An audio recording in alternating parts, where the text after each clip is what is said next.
I won't be dissuaded by the 35 people who walked out because of my offensive military haircut. So at some stage in your high school career, you were asked by a teacher, what do you want to do with your future? And for me, from the age of about 12 or 13, I just wanted to be a soldier. And there's a few veterans in the room here tonight, and we know what it means to actually serve. It's just something that kind of bites into your soul and you just have to do. So around the world, we have about 25 million active serving members and veterans in the Western world. And it's just people like you and I. We decided to put on a uniform in defence of a big idea and risk life and limb defending that idea. It's pretty simple, but it's dangerous, but that's the job. Now, what we don't talk about enough, though, is the burden of that service. So in Australia alone, 46% of us who leave service, whether we saw combat or not, are leaving with some form of mental injury or disorder. So I have PTSD from my service. And so I'm scared shitless right now. This is very stressful for me, but I have to get up here and tell this story because it needs to be told. The impact of that 46% is, in the Western world, we experience 10,000 veteran deaths every year. In Australia, it's 1 every 4 days. In America, it's 1 every hour. And at Christmas time, it's 3 times that. As a veteran, and knowing fellow veterans in the room, I'm just bloody sick of burying mates because we aren't doing enough, because we don't support guys and girls after they get out. But what's even worse is that number there. For every one of those guys that takes their life, 10 to 15 have tried to or planned to. I know this because that's my story. So January last year, I'm a combat engineer and peacekeeper. So in spectacular fashion, I exploded my marriage because of my PTSD being untreated, because I was too gutless to ask for help. I drank 5 bottles of vodka in 5 days and stood on the edge of a 7-story building trying to work out if the drop would kill me. And I was so rudely interrupted by a text. And that text saved my life. It was a mate just reaching out because he hadn't seen me on social media. He knew I was having a bloody hard time. And that was enough to intervene and stop me from jumping. Sadly, 84 guys last year lost their lives because they didn't have someone intervene at that critical point. So I came up with the idea for Overwatch over the ensuing months after dealing with a few therapists. And the idea is to launch a smartwatch app that sits on smartwatches and tracks biometric data and lifestyle data and social intent and alerts you when we start seeing that you're going towards an anxious state. And here's how it works. I was going to jump off stage and show you, but I won't because Ben said I can't. The app actually alerts you when it starts seeing biometric signatures that are dangerous. The first thing it's going to do is actually take you through a breathing exercise. We call it box breathing. It's how we learn to shoot. If it's more critical, it can alert emergency services in real time. And one of the things that veterans do really well with each other is we share our pain. So if you so choose, when you sign up to the app, we can ping your mates in real time and say, hey, Chris is in trouble, give him a call. And that can be enough in a lot of cases.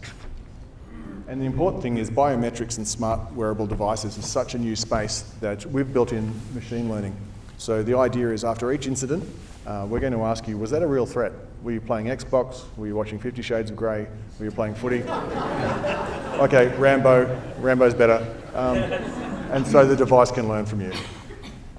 But the idea and the issue is bigger than that. So Beyond Blue said 2 million Australians are living with anxiety on a regular basis. And this is impacting their families, their relationships, their ability to work.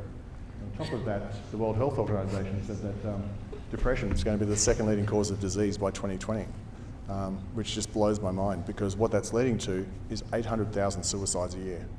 Now, if we extrapolate that number out to the same with veterans, that we just imagine that 10 people have planned to or tried to kill themselves, that's a phenomenally ugly number that we can fix. So I think we take a moment. I've just bummed everyone out really badly. I'm very much aware of that. I'm sorry about that, but it has to be said. There's a lot of good work going on. There are 5,500 service organisations in Australia, of which I'm one, helping veterans and their families. There's some great apps out there that are doing great stuff. They're actually really good content. But what they're all focused on is you having the presence of mind to pick up that app and calm yourself down. Where our secret sauce is intervention. We're going to stop you before you even know you're going to spiral, before you do something dangerous. That's the whole goal of my business. So how big is the opportunity? There are 150 million smartwatches out there on the planet right now that we could put the app onto. We expect to sell 35 million this year, and that will increase to 50 million smartwatch sales by 2020. Our business model is simple. It's freemium. Give away the app to everyone for free right from day one. I want it on everyone's wrist if it's going to help you and your family. And then for the 3 to 5% that actually want extra content that's going to help them calm, using entrainment exercises and extra content that's going to just help you be more balanced, great. It's a big business if we do it right. The traction so far has been amazing. As Ben said, I've done a lot of traveling. I've done 80,000 kilometres in the air in the past 3 months. I'm actually 25, I look 46. We've sat down with everyone from the Pentagon to the VA and a bunch of bodies in Australia like the RSL to actually get the partnerships in market so we can reach these guys and girls. Very proud to announce tonight 2 things. So we've just partnered with University of Southern Queensland and UNSW to plan, research and develop the world's first digital dog tag. It'll have multiple sensors and it will actually track anxiety before the body even actually recognises it, the person knows it. So heart rate variability, breathing, body temperature and movement. And it'll be taken to market and tested by our 2 favourite partners, 2 of Australia's most respected brands, Woolworths and HCF. So thank you very much. I appreciate the support.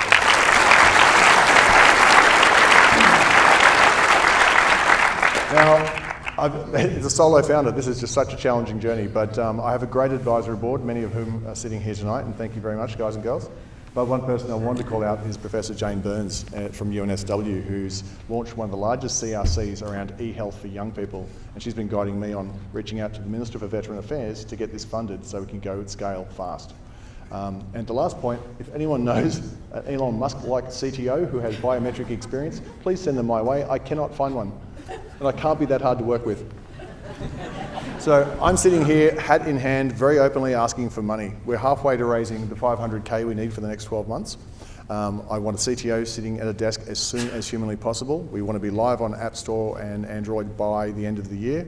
We've got big targets we can chase, but they're all doable. I've done the financial modelling with PwC and a bunch of really smart people, so we can do this.